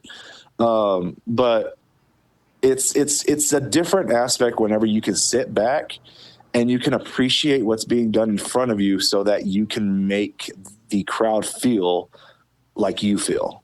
So whenever I feel those moments of wow and excitement and awe and have that upsetness and frustration with with what's going on in front of me, I can take that, reel it in, and say, okay, how can I portray that to some kid in the front row who maybe was brought here because their big brother wanted to come and they're not really wrestling fans yet. How can I make them wrestling fans? Or somebody's cousin just flew in and they had no choice but to go to the show, but they're not really wrestling fans. How can I get them involved? How can I point them out? And I can't do that unless I watch and learn. And the way to watch and learn is to go out and support. And if you don't go out and support, then it's kind of like, what really are you doing? Are you taking it as, now there's some people out there that would rather be in the gym, cool, work on their craft, work on their graphics, work on their videos. Shout out to them. I do the same thing too, whenever I have time. But I think if I got too invested into myself, I wouldn't appreciate those around me. And I wouldn't appreciate the things around me if I didn't just stop and say that. Because at that point, if I got to that mindset, that just means that I accepted that I am bigger than wrestling. And I don't think anybody is bigger than wrestling. Wrestling is bigger than anything. It'll be here. It's been here before me. It'll be here after me. So what can I do? What can I take in from what wrestling has done for me, and how can I give it back? And the best way to do that is to go out and support the boys, is as if I'm a fan myself. Yeah. They're putting asses in seats. Shout out to Ricky Morton. And I love that the fans there, give you a quick hi, and then they're there for the show. They're not there for you, and they allow you to do that. I don't know if all fans would be like that all over. So I think it's a special, little niche fans that you have there, because some people are just, they're on you all the time, and I'm like, man, it's a day off for me. Let me enjoy myself. So we hear stories about, Sasha Banks / Mercedes Moné just walking through an airport and people just attacking her and da-da-da-da-da. I love that those fans right there are saying, hey, what's up, DL? Peace out. Enjoy your night. That's cool. Love that. I love that. Yeah. Because that happened. It's happened a lot. Now, there's some fans that don't really know etiquette because maybe they're first-time fans, or they just don't really know. They've never been to a show before. They don't really know how to act, and maybe they're starstruck for the first time. I've had a couple of instances where I've never really seen them around. They were new fans, and they kind of wanted to ask questions about me. And the wrestling isn't paying the bills right now as much as I want it to, and so I gotta sell my merch, and I can't really sell my merch when I'm talking just to one person. Right. And there have been, and I'm not really a stickler for that. Like, I'll talk to them. But I've also noticed some people in line for my merch that will move to somebody else, and I'm like, damn, that's a shirt I could have made, or that's some gas money, that's some food money I could have made, but I'm just sitting here talking. Now, I hate being that way because I always I want people to feel accepted, and I want people to be seen and heard. But at the same time, kind of respect that aspect, like respect that we are there to, like, as much to perform and entertain. We're also there to make money. We're also there to pay the bills. We're also there to put food on tables and, like, just buy our ways to try to figure that out. Like, especially with me driving from Abilene to Arkansas, where I wrestled, it was like 7.5 hours. And then the next day I turned around and drove 9 hours back to Lubbock, and that cost gas and that cost food. That costs hotel rooms. Like, I can't really make that whenever I have people that want to talk to me and take pictures of me and ask about my life. You can do that whenever I'm not at my table. Like if you see me walking around, then you can talk to me. Like sometimes I'll linger around there before the show, and just kind of meet everybody and greet everybody and kind of be at the ring. And that's your kind of opportunity to ask me questions and stuff. Like I'll give that opportunity because I'm not at that height where I was like, I need a meet and greet. I don't. I'm meeting and greeting as you're coming through the door and as you're sitting down. That's the meet and greet. That's the opportunity that you can take to ask me questions and talk to me. But whenever I'm at merch, I need to be there to not only interact with fans, but also, hey, buy my things, support my cause, because I'm putting my body and life on the line for your entertainment and your performance. I love it because I'm a cynical like that, and I love it. But at the same time, I'm asking anybody to buy my merch outright. If you want to go to DL Hartley, like, oh yeah, you're gonna do all that. You're gonna do all that. You can. Cool, awesome. But if you want to do that, cool. I'm not gonna ask anybody, hey, buy my merch. I just restocked all my shirts. I got new stickers coming out. I got all this stuff.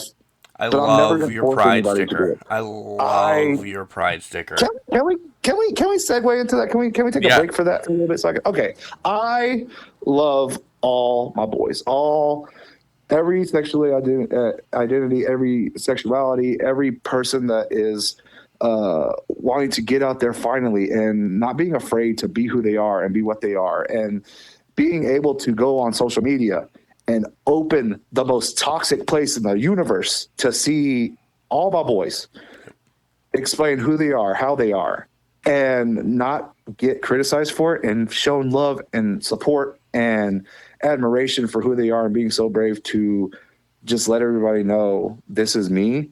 It's like the best thing that's happened. I have never smiled so much on social media just by reading all the love and affection given to all the close ones to me.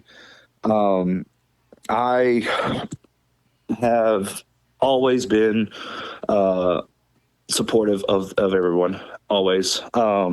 With my own sexuality, I am a straight cis male. Like that's who I am. That's what I'm comfortable in. That's who I am. And my personality more borders on femininity because I like bright colors. I like pretty colors. I like pretty things. I like nice things.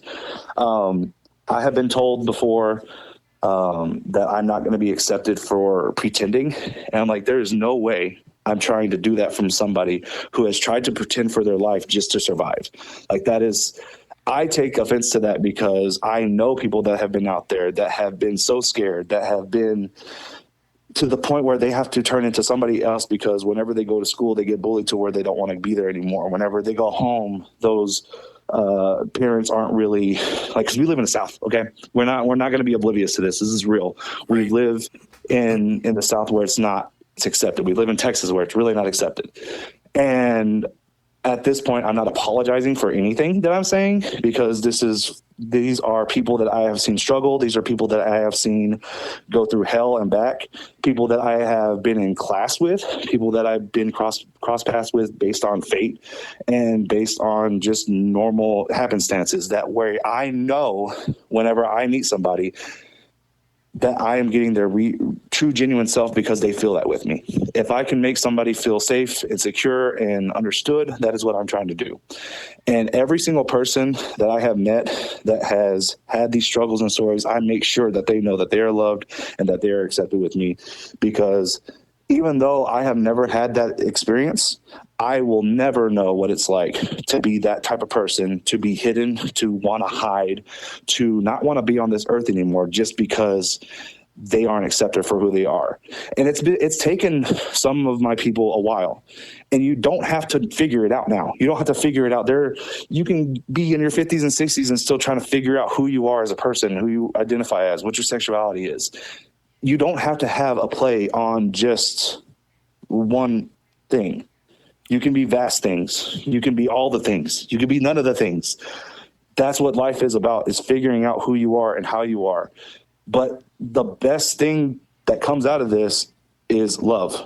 Exactly. And whether it's asexual love, whether it's hypersexual love, whether it's gay love, straight love, trans love, pan love, anything that can be on the spectrum of whatever colors that you bind with, whatever flag that you want to raise, whatever values you want to hold. If there is true and genuine love behind it, then that is the only way that this world is going to fucking survive. Yes. As a father of a 17-year-old that has come out, yes, we went to a Pride March. This is really taking a turn, but this is very more important than wrestling, and I don't care what anybody says. And I'm sorry, DL, that I even said that, but No, I said right into it. Had the free dad hugs because listen, my son's sitting upstairs, scared for a moment. We're backwoods, Pennsylvania, and he was worried what our family was going to say. I said, well, listen, I said, they don't accept you for you coming from here. I said, they don't lose just you. They lose the family. I don't care anymore because it's about his happiness. It's about making sure that he is okay and being the ally. So we did a march in Pittsburgh a couple years back, and that opened my eyes of, just seeing some people struggle so much. And I'm like, this will never be you. This will never be you, but I know you're okay. I want to go help this one over here. I want to help over here and here and here. Because It's not fucking right, DL. You're right. No. It's about love. That's all this should be about is love. I don't care anything else. It should just be about love. And also, who are they hurting? Who are they hurting? Exactly. It does. And also, like, these... I don't care. I don't care at this point. This whole I'm proud to wave the American flag. Yes, you can be proud as American, but if you do it in a condescending way that you're attacking the pride flag and the pride community, that's ignorance. Yep. And if you're making it about that solely for the purpose of, hey, I'm taking back my month. I'm taking back what's mine. I'm taking back what has Tom kissing John? What has that done to you? Like, what has that done? Nothing. If Nancy and Lucy are holding hands in the mall, what is that doing to you? Like, what is it? Is it offended? If you see Larry, Joe, and Bob all together, and they're just having a fun time, and they're hugging, and they're kissing, and they're in the club, if you don't like it, go look away. Yeah. Like, maybe not to that extreme. Maybe nobody's kissing in the club like that, but you never know. But at the same time, it's like, it's none of their business, like, what's going on. It's none of their business about that. And if you are listening, and if you don't agree with anything that we're saying, you can go fuck right off, because that's what I'm going to say right now. Sorry. I'm stop sorry listening. That's happening. Yeah, you can stop listening to my podcast and our podcast, whatever. You don't, and I'll throw this out, don't support DL because he doesn't want people like you. I don't want people like you. Fuck off. Exactly. Oh, this is a hot topic now. Yeah. All right, so what I'm going to need you to do is you go give your son a big old hug from the 325, all the way from the 325. And just give all my love and support over there. And thank you. Just keep on this ground. I'm sorry that it got so heavy. No, I'm not. Like, we needed this. Like whenever I'm on social media, I don't like to push buttons. I don't like to, I guess, ruffle feathers, because, I mean, that's happened to me. Like, I used to have anger issues when I was a kid. I got rid of that whenever I was in college. Like, I don't want to bring that up again. I'm real chill sometimes. But there are just some things that I don't care what happens to me. You can do whatever you want to with me. But when it comes to the boys around me and the ones that are closest to me, that is what really, really gets me. Yep. I'm the same way. I'll jump in front of a train to save somebody I don't know most of the time. Yeah. Really. Okay. Okay, deep breath now. Goose bra. I do have one more question for you before we can talk about whatever else you want to talk about, where you're going to be in your everything else. How do you keep your notes to get back on, your note keeping? Is it your wins, losses, what happened in the match that you wanted to change, what you liked about the match, something like that? So I'm still working on those specifics. It started out with just the name and the date. That's all it started out with. And then whenever I started getting more promotions, it was name day promotion. Then name day promotion and what the finish was. And then name day promotion and what happened in the locker room that day. And what it does is it helps me remember the day as a whole. Now, here, and I'll start with, I guess I won't start with. I will go back to 2020, 2021. All I did was have a piece of paper, and I wrote it down whenever I got home. Didn't have it on my phone. For some reason, I have this complex where I have to write down things in my calendar, and I have to have a handwritten calendar. I can't do anything electronically. I don't know why. I'm getting better at it. But there was a time where I lost that piece of paper. And so whenever I was trying to update my stats and update my matches on how many I had to really dive back. Shout out to Richie and Raymond Wong, because they take pictures and videos, and luckily for them, I was able to get that. So then I got scared and had some FOMO there. So then I started getting into my phone and then starting the date and the promotion and my opponents. Well, then I went to Goodwill. Always shout out to Goodwill and Dirt Cheap, because those are my places. And there was like this really cool like leather notebook, and it had barely been written in it at all. And then in the back, it was like there was a quote that said, may your words guide you on the journey of life. And it was like signed by like JS or something like that. And I was like, you know what? I like that. Let me go ahead and take my notes. So I started writing things on where to happen. Now, I wouldn't write everything that would happen in the day, but just for instance, the show that I had with whenever I finally officially joined Dakota Brand, that day I had put in just a little bit on my notes that I had a triple threat match with Ryder Cage and Michael Rogers, that everybody from Dakota Brand, Cap, Neo, Malik, Cam, James, they were all there. And it got me to think about that whole day, how long the ring was set up, because we set up our own ring at Rampage. We set up, tear down everything on the trailer, all the talent. Who I set up by for merch, who I met at merch, the pictures that I took, the streamers because I had streamers, those streamers in Abilene, that was really fun. The moments that happened, the atmosphere in the back, and then it transformed me into taking some videos with Coda Brand, doing my first Coda Brand vlog, going out and eating with them and sharing my stories, sharing some stories, just sitting with that. And that all just stems from me writing down just a few things in my notebook.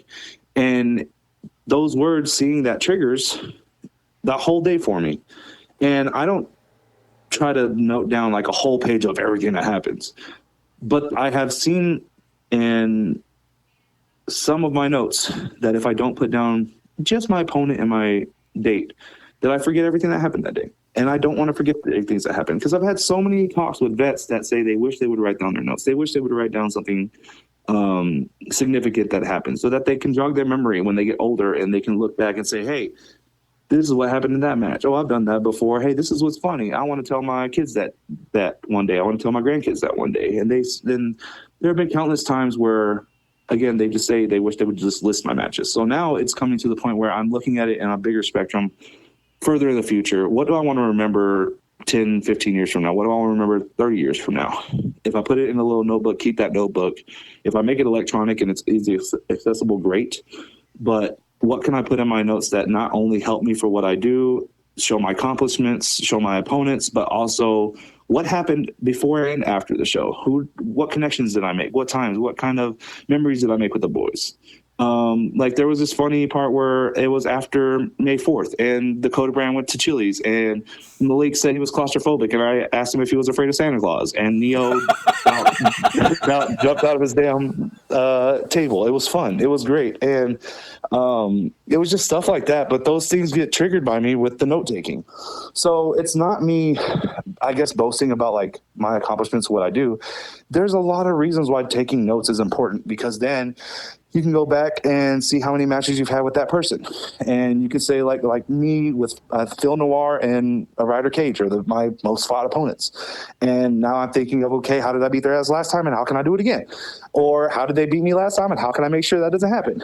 And what can I do differently where the crowd is going to be entertained and perform? That's all it is. It just matters about what I'm giving the audience in that aspect. And if they see the same DL Hartley match 32 and a half times, then that 33 times is not going to be as important. So not only does it test my mentality and test my performance in that sense, it also makes me see all the things that I've went through on the journey with the people that I've been around that are close to me, the memories that we make. That way we can laugh at the inside jokes. That way we can sit down and tell those stories. And it's just the power of pen to paper, I didn't understand it. There was somebody that was very important to me just a few years back that was always a writer. Like that was her dream, was being a writer. She always wanted to write poetry, write in journal and everything. And I didn't really understand it at the time, why she was writing so much, why she wrote stories, why she put down pen to paper every single thing that meant something to her. It's that whenever she got older, whenever she could sit down with somebody that's important, maybe her kids, maybe her family, that she can go back and look on this journey of professional wrestling and give those memories, give back to those that are around her, whether it be friends, whether it be fans, whether it be family, and just share those experiences and that journey to the destination that hasn't been reached. And I haven't reached my destination, but I'm on my journey and I'm enjoying it. And the more I write down, the more I enjoy it. And I know it started with, hey, what do you write down in your notes for wrestling, to now it's a bigger picture thing. If I didn't have just a notebook, just a pen, and you can get them anywhere, and you can have something that's fancy, and it doesn't take that much time to write down something significant from your matches and from after it that you'll look upon years from now, see it, smile, and have that rush of emotions and feelings come back to you. Yeah, it's growing too. Like you said, it's teachable things for you to know.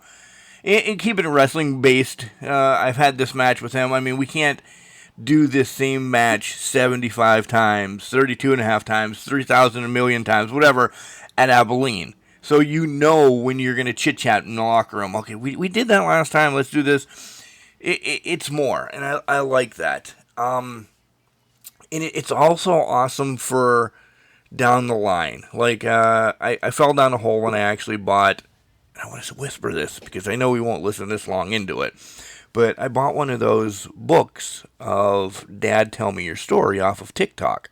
Listen, okay. I know that I'm losing my shit upstairs between concussions and stuff that runs in the family, that I'm going to start writing my life story in this book now. So, you know, I hope it's many years down the line, but it could be tomorrow. Who knows? So when I want my son to have, hey, dad did this, or remember when me and Dad did this and this and this and this, that down the line he'll have that. And essentially that's what you're doing is wrestling as well. So pen to paper is amazing. I am not a writer. I am not somebody that could write a short story or something like that. Oh, I mean, I'm by far away from that too, so I understand. Yeah, but just to be able to relive the memories before I forget them, and then when I'm in a hospital bed, I mean, no joke, but when I'm in a hospital bed, he can say, hey, you know, I was 4, I don't remember this, but I can read it to you, and then we can spark both of our memories. That'll be something. So I agree with you. Pen to paper is amazing. And there's more emotion coming out of it when you're writing down me and Malik ate 75 wings tonight, than just typing it on a computer, right?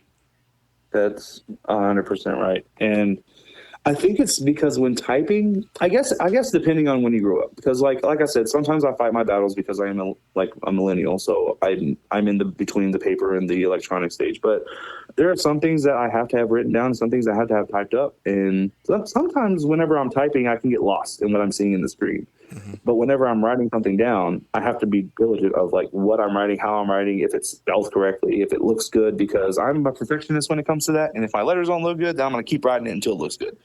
With a computer, you just type it one time and it looks okay, and then you can change the font, whatever you want. So it's more personal pen to paper, but when it comes to electronics, some things I need typed down. Like sometimes I do need those things, but yeah. But other than that, it's just the main factor of all this is put something down, jot something down a little bit, something about your day. Start practicing a little bit. What happened today to you? What made you smile today? What did you smell that made you think of a memory? Like whenever I got wings and I ate by mistake a teriyaki chicken wing that I didn't ask for. It was a teriyaki wing, but then I remembered my first time having chicken teriyaki before. That was nice. That was cool. Whenever I'm listening to a song, I write down what song it was, where I was at. That way, if I listen to it again, I understand where it was, and it brings me that back. And screenshots can only do so much. Like you can't screenshot a song, but if you write it down or how you're feeling, jotting down your emotions. It may seem silly at first because it was silly to me, but there's nothing like yesterday. Perfect example of yesterday. There's nothing like going home, writing down, hey, all my boys got the love today. All my friends got the love today, and it made me feel happy. Doing that and then going back and looking at it and then realizing, hey, that was a good day. Ice Cube said it best. Today's a good day. Make every day a good day. Try to make every day a good day because it's kind of hard. Like, this world is cruel. This world sucks. And you got to find the love in the little things and just start jotting those down a little bit. Just a couple of days. See how it changes you. It will. It will. I was speaking from the heart.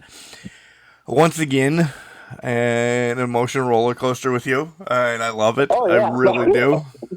Where we at? We're another 2-hour episode. We're by the time I add an intro, outro, commercials. Oh yeah. Where are you Shout at? out to everybody sticking around. Shout out to everybody who is still on this roller coaster ride. Listen, they do. They for 8 years have been doing this, and I'm like, the wife said when it started, you're gonna go 12 episodes, and after spending $500 on your stuff, you're gonna just be quitting.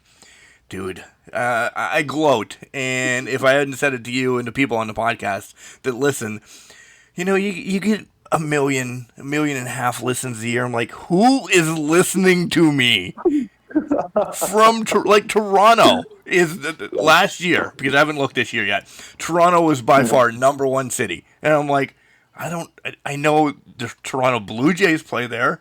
But thank you. Oh, every single Blue Jay that's in Toronto. The Birds, the Bees, the players, the Blue Jay. Right. They're listening. They're retweeting you. But I Sorry, think that was a bad joke. That was a horrible joke. I just let it go. I let it go.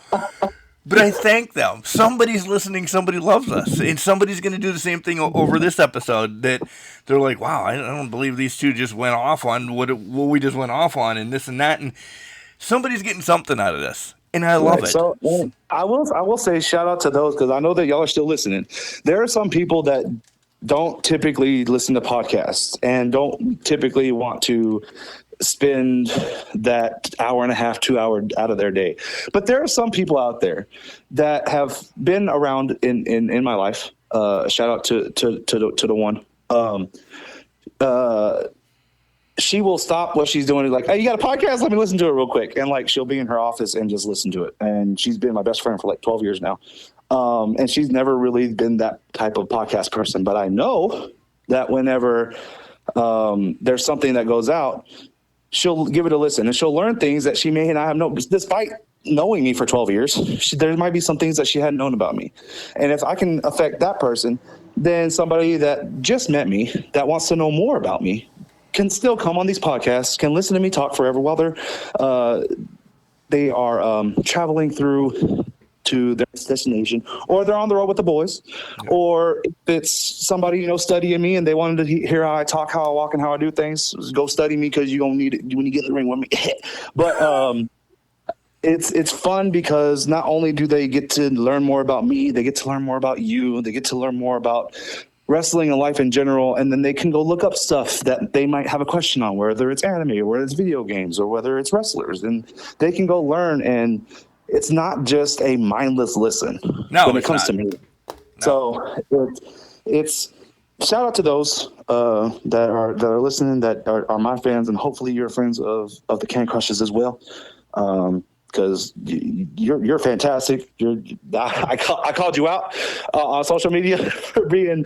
It's funny because I called you out on that post and be like, hey, I only have one, and then I did 2 podcasts with the Epic Live over there in Grand Prairie, Texas, and then one with the Mid Card Heroes based on MPX, and I was actually the first guest host on that. So shout out to Mid Card Heroes and the Epic. But it was just a fun time. I love going out here, and sometimes I get long-winded, and sometimes I just talk. But at the same time, what do you listen to a podcast for if you're not trying to listen to somebody talk? Right? Exactly. And we love talking. That's why we have a podcast. All right. Do your socials again in case anybody's not listening to number 1 first and they're listening to 2 and they're like, oh, this idiot was on number 1 as well, so I need to go back to February and find that. Do all your socials, where you're going to be, sell some merch, yada, yada, yada. Okay, well, my socials are on episode 1. Good luck. Just kidding.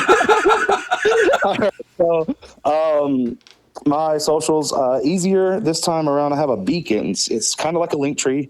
It is beacons.ai/DL Hartley. There you can find links to my Instagram, which is dl.hartley, Facebook, which is DL Hartley, YouTube, which is at DL Hartley, and at the Coda brand, Cam the Coda, actually. If you look up Coda brand, you'll get mixtures of both of our views.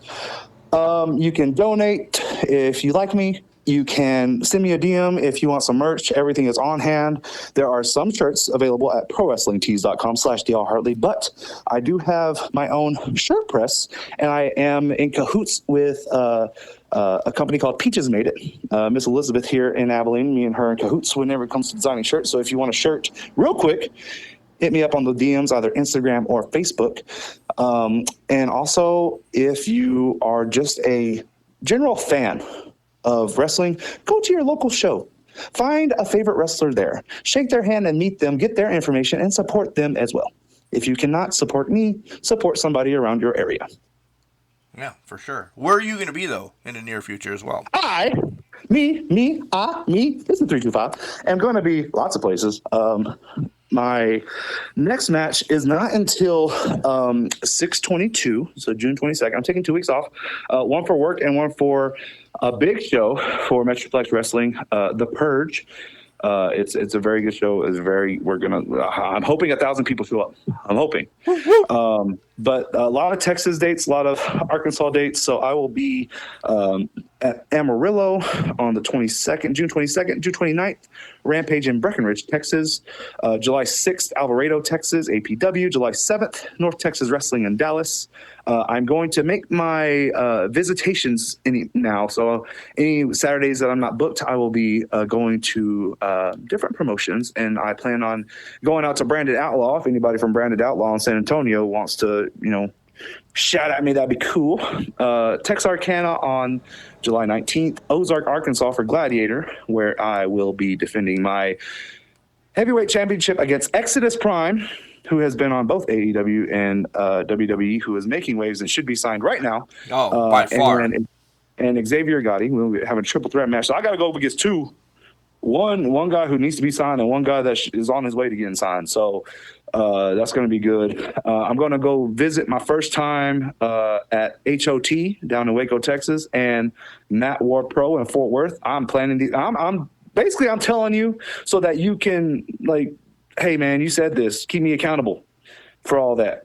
And then there's some shows in Alma for Arkansas, lots of Rampage dates for Abilene and Lubbock coming up, and really just September and August, they're not really full out yet. So whenever I get those up, they will be updated on all my socials and my beacons.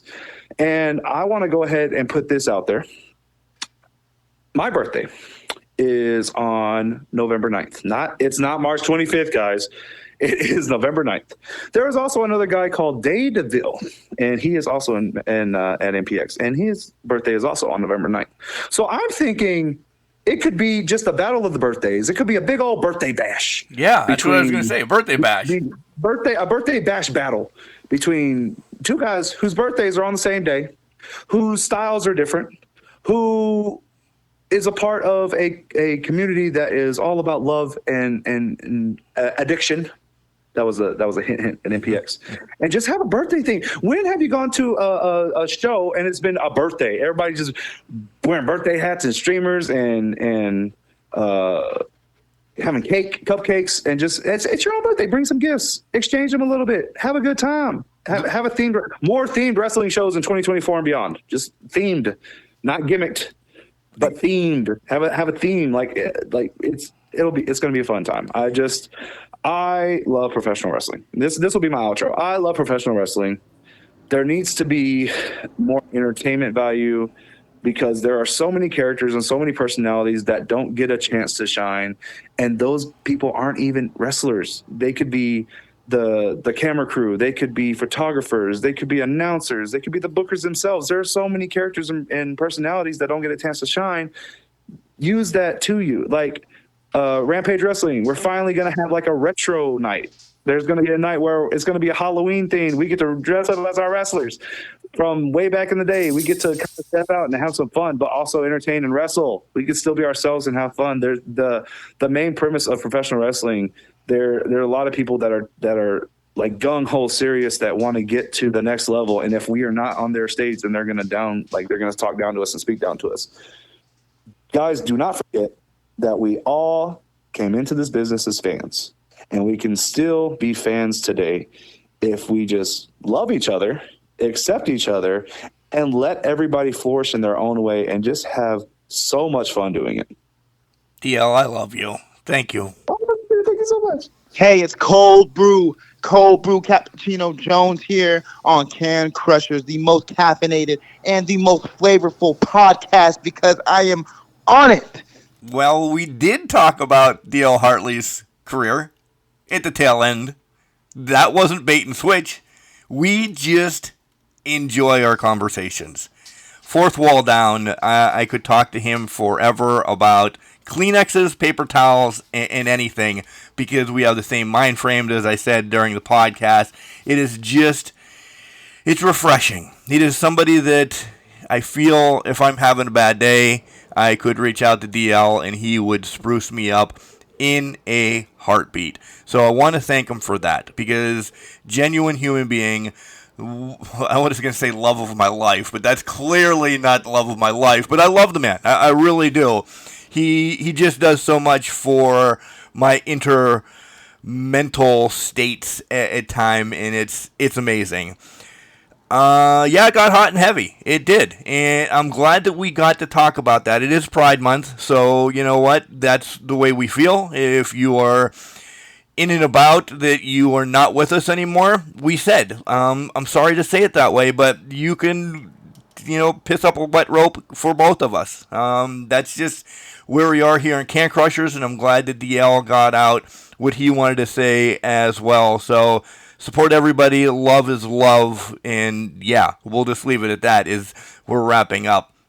I'm glad we did get to talk about some of the generic wrestling questions that we didn't talk about earlier, from the Mount Rushmore to the favorite storylines, and just hear his encapsulation, that's not a real word, of his entire wrestling career so far and what he wants to do moving forward. And listen, you're going to hear more DL. I will be reaching out to DL to do a special with us or something like that because I think it'll be so much fun to get that next person on. Jenksy and I have some specials planned because, listen, we talk about NCAA football coming out in July. You're going to get some specials in July. As much as we're grown men, this game has been something we've been looking forward to a long time. So we might shut down for 2 weeks, but we can record specials and have them ready for your ear holes. Again, I want to thank DL for coming on the show. Mr. 325, if you haven't heard 325 enough on the show, maybe one day when he comes back, we will try to get 325 325 times on the show. It should be a drinking game then, because that's what we do here on Can Crushers. Nonetheless, DL, thank you again. Hey, remember, just because you're trash doesn't mean you can't do great things. It's called a garbage can, not a garbage cannot. Make sure you tell your loved ones you love them, because you never know.